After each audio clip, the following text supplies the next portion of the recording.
Kwethulwe ngokusemthethweni inkampani yensimbi ePhoenix Ethekwini KwaZulu-Natal nokulinda ukuba kidala amathuba omsebenzi emva kokuthi uhlaka losomabhizinisi eThekwini kade ke laqala ukwenza ke imizamo yokuthi ke lemboni ibuyele ezandleni zomuntu ompisholo. Lolu hlaka losomabhizinisi lithi ukuvula kwale mboni bazoqinisekisa ukuthi amathuba atholwa yintsha kuqala njengoba ke kuhleze ke kuvela ke isikhalazo sokuthi iningi layo lijika nelanga emakhaya kalisebenzi. Inhlangano yosomabhizinisi ebizwa ngeBlack Business Forum osukwini namhlanje yethula usomabhizinisi omusha kuyena osezoba nengxenye kwinkampani yensimbi kanye kwimboni yensimbi endaweni yasePhoenix. Ukuzwa kabanzi ngokunye okungalindeleki kakhulukazi nangokudala kwamathuba omsebenzi sinaye umholi wayo lenhlangano njengoba bezosicacisela kukhona nezikhalazo eziyivela emphakathini mayelana nokushoda kwamathuba omsebenzi kanjalo nodaba lokuqasha kubantu bokufika. Sibheke nje ukuthi ngakube ukuba khona komuntu omnyama kuyona lenkampani zikhona yini inguquko esingayibona emphakathini. Mr Zondi siyakubingelela sikwamukela oswana namhlanje nila kule mboni yensimbi ezenzela ePhoenix. Mhlawumbe mangabe ungasinikeza nje ibrief ukuthi niqale nini ukuhlela lokho kuzoletha lokushitshi kakhulukazi naseyintweni ezithinta amathuba emsebenzi. Le nkampani inabasebenzi abangaphezulu ka-70. Labasebenzi laba sebenesikhathi eside besebenza kule nkampani. Emva kokuba iCovid ifikile, inkampani ike affecteka kakhulu ngoba ikhiqiza insimbi njengoba sibonile kakhulu kukhona nama-floods, izinto eziningi zilimalile. Ibeke isinxusa inkampani ukuthi icele ukuthi sizoyisiza njenge-Black Business Federation. Sibeke thina njengenhlangano esebenzisana kakhulu nosomabhizinisi, sabheka kithina kuma-members ethu. Sase siyasho ukuthi nayo inkampani ezolahlekelwa izinto eziningi kanjalo nabasebenzi balahlekelwa izinto eziningi iyashodelwa. Inkampani ke manje sibhalelile sase sikwazi ukuthi sinxuse omunye osomabhizinisi wethu Siboniso Makhanya ukuthi ake abamsane nale nkampani uze kuseveke amathuba omsebenzi. Nangempela namhlanje besizotshela abasebenzi ukuthi imisebenzi yabo nangempela ivikelekile. Esikwenzile sithatha inkampani sayihlanganisa noSiboniso wa-apply ebank wasethola imali yokuthi asize inkampani. Sifuna ukubonga uhulumeni kakhulukazi waKwaZulu-Natal ukuthi ukwazile ukubambisana nathi ukuthi sigcine sesibona lento ekuthiwa i-partnership. Akukho kakhulu esithe sike sakubona kulelizwe aphandle kokulwa. Sike sabona ePhoenix abantu bakithi belimala kabuhlungu. Lokhu kuzokhombisa ukuthi abantu ngempela kuma bezwana bebamsene kuningi okungenzeka okuhle. Namhlanje ke abasebenzi imisebenzi yabo ivikelekile. Sinxuse ezinye inkampani ukuthi le nkampani ngoba le nkampani yakho jantshi, le nkampani yakhe insimbi isebenza endaweni ezinkulu ze-infrastructure development. Ingakho ke sila sithi ishesha ngepartnership kaSiboniso osewuyena major shareholder ngempela amathuba omsebenzi avikelekile kusazoqashwa. Angisho ke futhi lokhu umsakazo ukuthi sithe abantu besimame ibone soba prioritizer kule nkampani njengoba libona nje abanye bedlula. Saphinde sathi abantu abaphila ngokukhubazeka disability kanye nentsha iyona ngempela sifuna ukuyibona iqasheka moving forward uze senze sure ukuthi ushintsho liyabonakala. Inkampani nekanje kwesinye isikhathi kekhalazeke ngokuqashwa kwabantu bokufika ngoba uthola ukuthi abaqashi basobe balekela ukukhokha kakhulu. Mangabe nibhekana lezo zimo nizoyigwema kanjani? Into yokuqala esithe sizoyenza le siyakholelwa kakhulu njengoba sibala uhulumeni waKwaZulu-Natal. Into esibalulile leyo ushintsho lizoba khona ukuthi i-government gazette sizosebenza ngayo ukuholela abasebenzi zikhona inqubomgomo elandelayo yokuthi abantu bahole ngokufanele. Njengamanje konke lokho thina sithe sizokushintsha hayi ukuthi abantu bangaphandle mhlawumbe sibathande cha kodwa sithe sizoprioritize abantu bendawo. Sizoprioritize abantu abakhona bayile ezikoleni bafunda laba abakhona bomdabo ongaphandle asinayo inkinga kodwa njengamanje inkampani iyagqugquzela ukuqasha abantu bendawo bangaphakathi. Siyabonga kakhulu ngesikhathi sakho. Ngiyabonga Masibisi.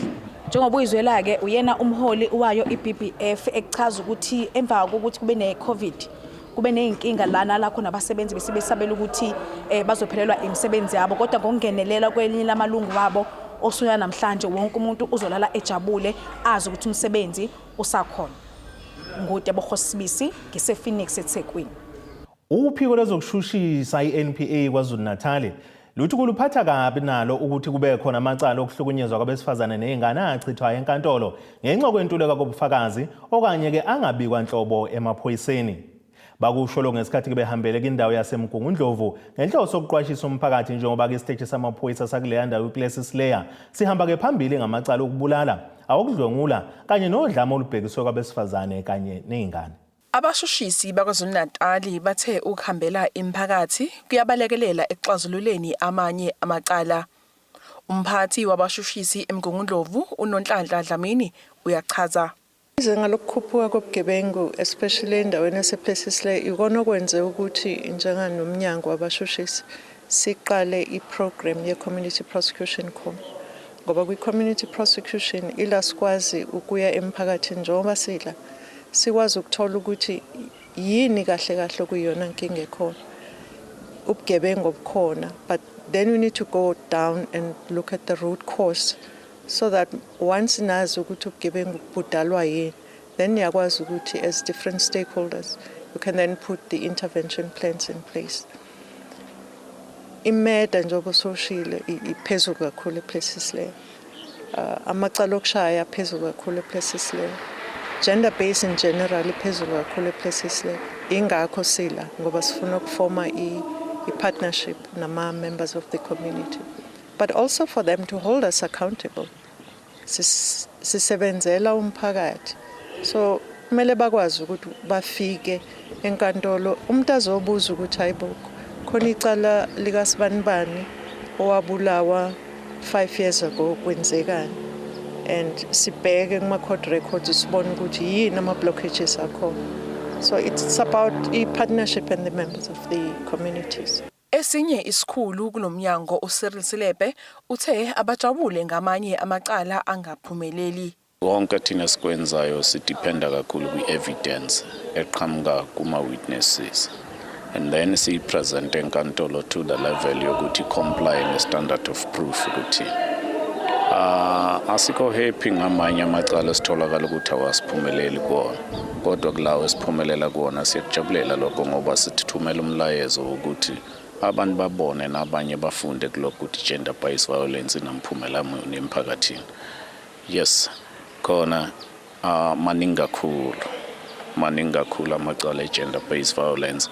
I don't think ilawa kuphela eza kuthina khona namanye ngicabanga ukuthi abantu bahleli nawo nje abawabiki, which is why see here ukuzama ukuthi abantu baphume beze kuthina beye emaphoyiseni bazobika la macala ukuze sikwazi ukuthi sidile nawo ngendlela efanele ngomthetho. Owenhlangano engenzi inzuzo uthe kuneqhaza abalibambile kulesihlava sokuhlukunyezwa kwabesifazane nezingane. Siblisa ama-social worker ngaphakathi enkantolo njenge-organization uqinisekisa ukuthi asupporta umuntu experience domestic violence as eqhubeka ne-court process. So sithathe si-decentralize i-service yethu sayibeka khona e-magistrate court la ePietermaritzburg.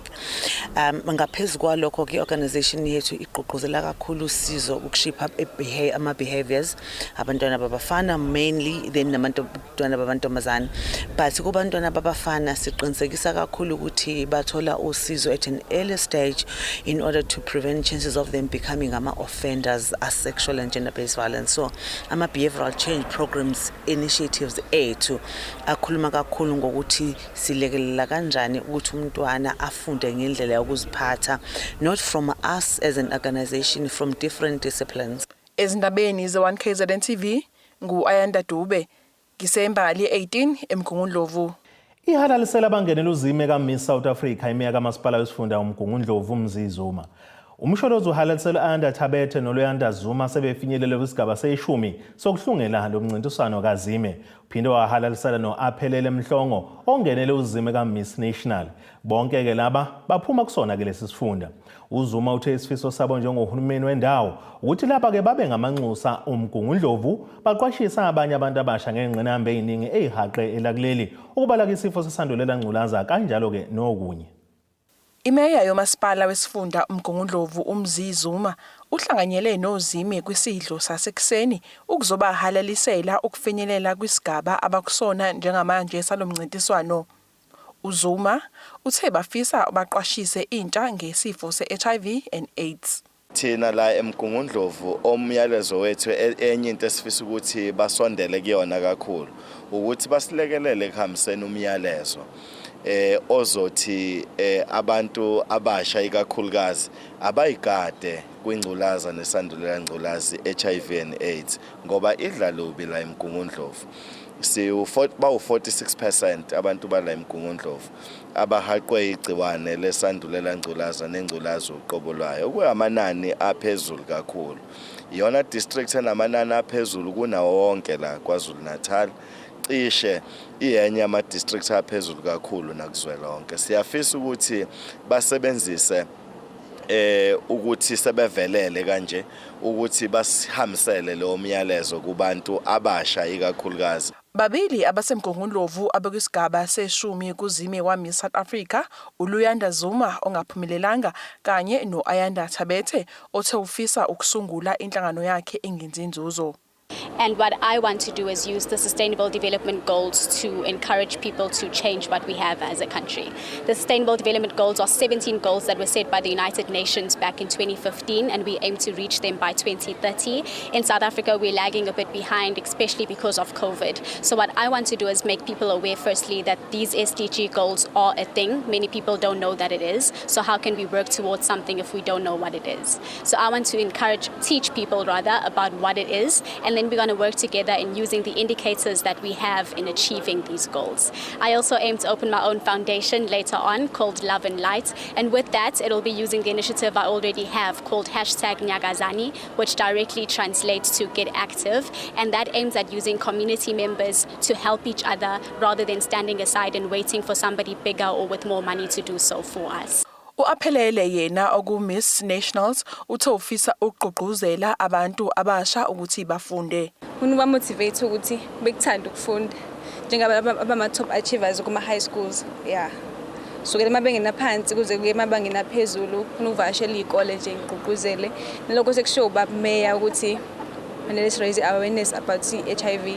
Kungayindawo enhle ezikoleni especially ama high schools ukuthi si raise awareness nge HIV and AIDS. Ezindabeni ze1KZNTV nguAyanda Dube ngisemgungundlovu. Umama uMiriam Thabethe wasesikhaleni enyakathweni kaMthani uthi usezame konke angakwenza ukutholela kusizakele khoza usizo lokuthi abe nekhaya njengoba ke ngemuva kokugula ngekhanda umndeni wakhe wamxosha wagcina sehlala emgwaqeni. Umama kuThabethe landisa iziko lezindaba uthi okumenza kafune usizo ngokuphuthuma ukuthi akazi uthi engathathana ahlanganise nani uma ngase kwenzeke edlule ke emhlabeni njengoba nezihlobo zakhe zingafuni ukumthatha zimnakekele. Lona ke umama uMiriam Thabethe wasesikhaleni enyakatho kunesifundazwe KwaZulu Natal udinga usizo njengoba ekhala ngokuthi ke uhlala nosisi onokugula ngengqondo. Umama Thabethe uthi ke wamthatha wahlala naye emzini wakhe emthola ke emgaqweni ngemuva kokuthi ke eshonelwe indoda eyayisimlobolile amalungu omndeni alendoda abeke eseyamxosha nakubo la ezalwa khona noma kumalume bangamamukela. Umama Thabethe umcelela usizeko lokuthi ke athole nje indawo yokufihla ikhaya. Kunomntwana lapha kuthiwa usizakele khoza uhlala la ngaphandle indawo kungaphandle. Manje ke usola indawo yokuhlala kusho ukuthi ngase ngimthatha ngombeka lapha endlini nami ukuthi naye akwazi ukuthi athole indawo. That's why ngidecide ukuthi ngaqala ngaya emhlathuzo ngokwenza appointment no manje ngibona kangibiza uMM lenyanga ngesithathu sengiyadecide ukuthi angiyeke KZN kusho ukuthi nabeswa sebokuswa ngawo KZN ukuthi basize nangisizakele njengegama lakhe ukuthi athole indawo ngoba ngibuka ukuthi mangabe kwenza ngishona la ingane zami zomqosha uma kwenzeka noma yini la empilweni yakhe ngizomenze njani ngoba angihlobene nakancane naye umphefumulo kuphela esihlobene naye ukuthi ngoba sikhonza ndawo nokuthi sizazana. Manje bengicela ukuthi bandla okwazi ukuthi angamsiza abe ne-shelter. Ilokho nje ngikucela inkosi yami noma ubani. Izeke noma isimo sasizakele sesingcono yimizamo kaMama Thabethe owamsiza ke wamusa ke esibhedlela ukuthola usizo abakubo bengenandaba naye futhi bengamnakile. Uphethwe isifo sengqondo akakwazi ukwenza lutho nokugula kwakhe mina ngehla ngenyuka naye ukuze atholakala ukuthi abe ngoba wafika lapha kimi egula ngaze ngaya naye esibhedlela. Fika esibhedlela bamthethisa besona 4 months akekho umuntu omsiza omkhumbuzayo ukuthi akazolanda umjovo. Hayi ke ngiyamsiza ke kukho konke lokho. Nonina naye ukwaphathwa icancer weza lapha kimi ngehla ngenyuka naye wayengakwazi ukusula lapha nje lapha eminyango ngiqashe imoto waze waba ngcono ngase ngithi akabuyele khona lapho akade fese ehlala khona ngathi angikwazi ukuthi ngagcina yena ngigcina izingane zakhe ngigcina isizulwane sakhe kanti ungwendawo la yena fanele ngabe unendawo yakhe. Usizakele uzikhulumele mathupha ke washo ukuthi ke engakujabulela ukuthi athole usizo lokwakhelwa njengoba ke ikakhulukazi uhlala nabantwana abazukulu ukhala nangokuthi ke sebehluleke bancama uma ke bekhulumisana nezihlobo ukuthi ke zibasize yizeke zazi ukuthi ke akasebenzi ndawo futhi ke uyagula. Mina ngokwami ngicela ngosami ukuthi nenje nje umama Dash ukuthi nenje wangixoxa ngihluphekile kube ngempela ngithola indawo engakhe ngoba khona ukuthi nabeka ukhona umalume kodwa manje bangixoxa bangangibhukuthe isifo sengqondo angazi bathi ngathuma kodwa kanjalo abantu bangangigula ngikwazi mina lokho abangicule kodwa manje lokho kubambile lokho. Manje ngicela ukuthi nenkusami bengiphinda ngosami ukuthi ngakhe nami ngeshethe nengane ngoba nengane eziwu2 nomzukulu oyedwa ngoba lo mama mayefa ngazi ukuthi ngashonaphi ngoba nobaba wami ukhona babukhoza kodwa akekho ukhona babongizalana noma umkhona nje besho umama uthi wagula azafika la futhi singabantu abangenamhlaba nje manje mina ngapha umhlaba nami ngajabula kabi Nkosi yami awukho kuningi ngakusho ngoba ngigcina sifuthi ngada akoma magama amaningi. Lezi izindaba ze1KZNTV ngingosamkristo Nqulunga bengisisikhaleni. Ake sithi shelele etolo siyabuya mbukeli.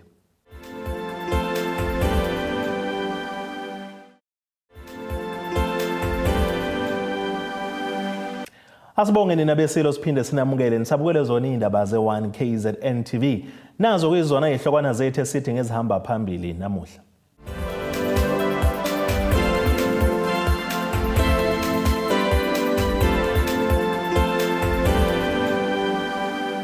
Uthishanhloko wesikole samabanga aphezulu endaweni yakaXimbe eThekwini KwaZulu-Natal iDlulumuzi Secondary uNkosi yabo Mbeje uthi lesi sikole sibhekane nengwadla okungabi nayo ingqalazinde efanele kodwa ngaphezulu kwakho konke lokhu babhekane nengwadla yomphakathi odicelela phansi uthango olubili isikole ukuze kufake nemfuyo yawo ngaphakathi ukuba ke izokraba.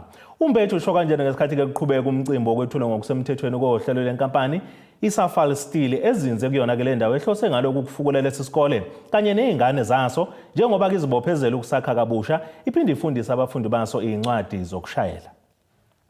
Umphakathi wasendaweni yakwaXimba kuWard 1 usola ngokuba nesandla engathuthukweni kwesikole iDlulumuzi Secondary njengoba ke uthishanhloko waso ethi ke lo mphakathi usebenzisa ithuba lokungabibikho konogada ukuba ke izinsiza kufunda uze ke udicilele phansi ucingo olubile ngoba ke ufuna ukufaka izinkomo nezimbuzi emagcekeni aso. Asinalo isecurity ebusuku nasemini okwenza ukuthi abantu bakwazi ukungena lesikoleni baqhakeze bantshontshe izinto abafuna ukuyintshontsha abantu bayintshontsha nje lesikole maqhakeze ezinye zeinselelo lezi sibhekene nazo. Abafuyi bezilwane beenkomo bezimbuzi nani baye babhodloza ucingo lesikole kungene inkomo la sisodla nani ufica izinto zokufunda nezokufundisa zingekho ezinye ichithwe lapha phansi ku upside down ongakwazi ukuthi oyiqoqo uyihlanganise ungabe khona kwephoyisa esikoleni kwenza ukuthi ngene nombani noma ngasikhatsini nomnene ezokwenza noma yena afuna ukuyenza kube kufundwa esikoleni kanti kube kusine security ngabe liyammesa lo muntu oza lesikoleni mhlawumbe ongeze ngenhloso enhle njengoba ngisho ukuthi isikole siya audit izinto sas audit izinto i-department isilinde ukuthi yozisilethela kumele nje lokufunde ngoba izinto esisi order kusuke izinto zokuthi kufundwe nokuthi othisha bawazi ukufundisa ukuthi silindile anginglanisi kuphela amaphepha okuphotocopy siphelelo ink okuphotocopy sifelo machine okuphotocopy funa si-order omusha ngesikhathi ungekho lo machine sowenze njani. Lesi sikole sasungulwa ngonyaka u2006 kepha ke ngaleso sikhathi sasixolene nesamabanga aphansi sabe sesiyimela geqe eminyakeni eyisithupha eyedlule.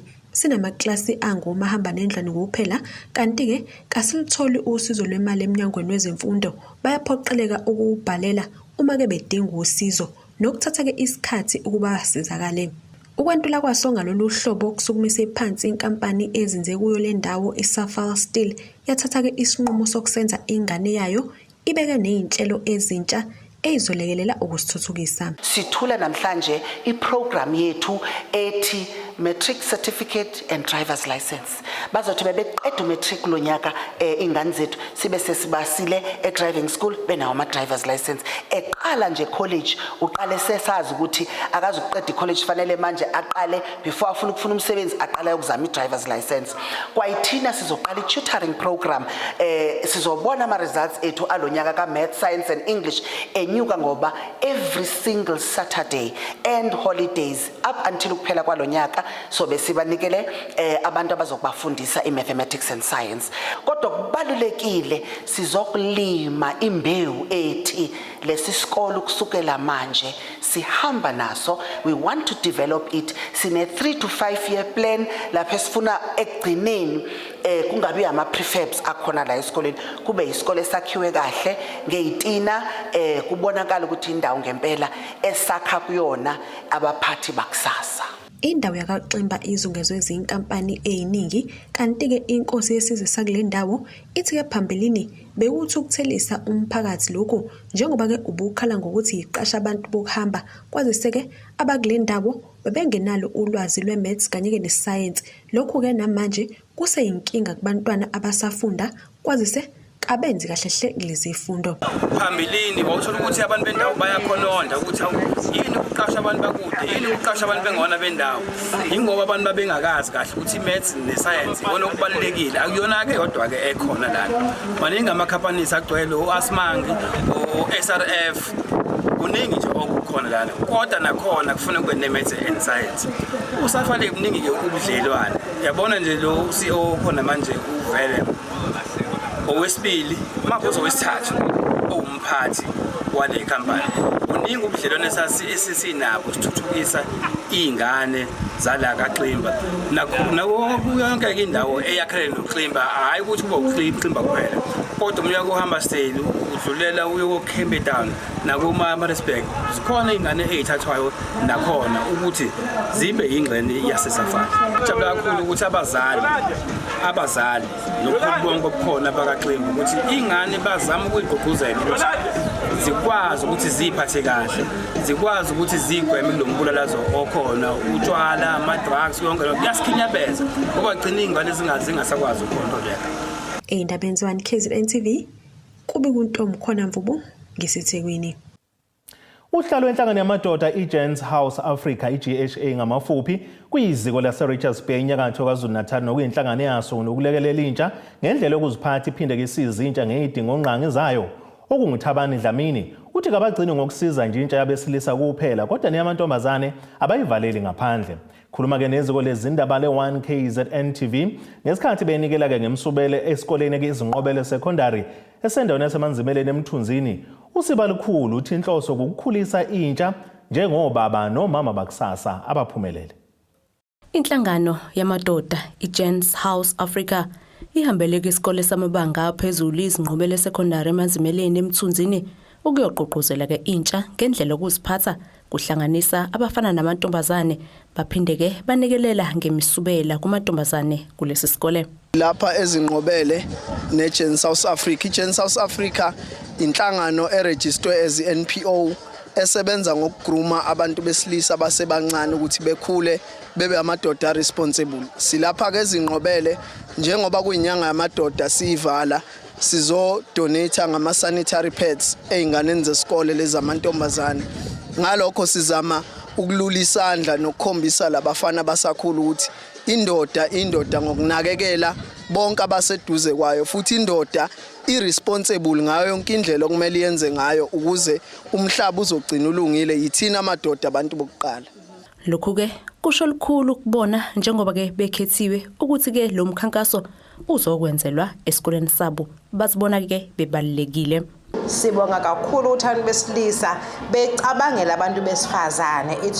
Kuyakhombisa ukuthi lokho abaqalile banenhloso kakhulu.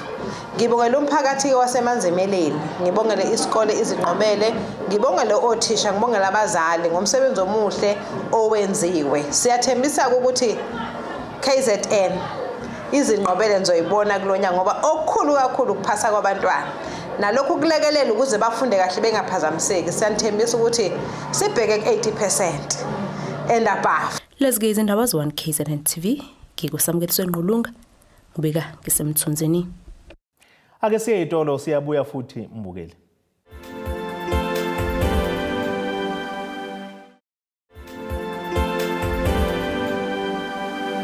Asibonge siphinde sinamukele nisabukele zona indaba ze1KZNTV nazo ke zona esithi ngezihamba phambili namuhla.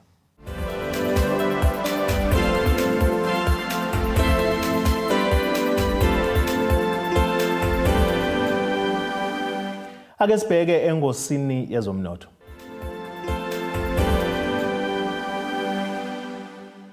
Iranda kuleli bizo 16 rand 53 cents kuyidola laseMelika, libe ngu20 rand 9 cents kupondo waseBrithani, libe ngu16 rand 89 cents uma qhathaniswa ne-euro yase-Europe. Intengo yegolide ime $1,763 6 cents i-ounce, kuthi intengo yelongahluziwe yona ube $107 14 cents umphongolo.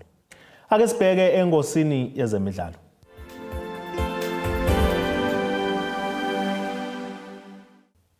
Umqeqeshi weSuperSport United uGavin Hunt kubika ukuthi useyaleli izikhulu zaleli qembu ukuthi uyamdinga umdlalo osanda nakudedelwa iOrlando Pirates Wade Juste ukuba azoqinisa ngaye iqembu lakhe. Lo mdlalo neminyaka engama-30 obudala belokhu eqhubeka ke ijezi kwezimnyama ngenkani ngesizini edlule. Njengoba ke idlaleka imidlalo embalwa ngesizini ephelile, njengoba ke kumanje ezimnyama ngenkani sezimemezela ukuthi ke seziyamchitha. Ake sibheke nasisimo sezulu esingalindeleka.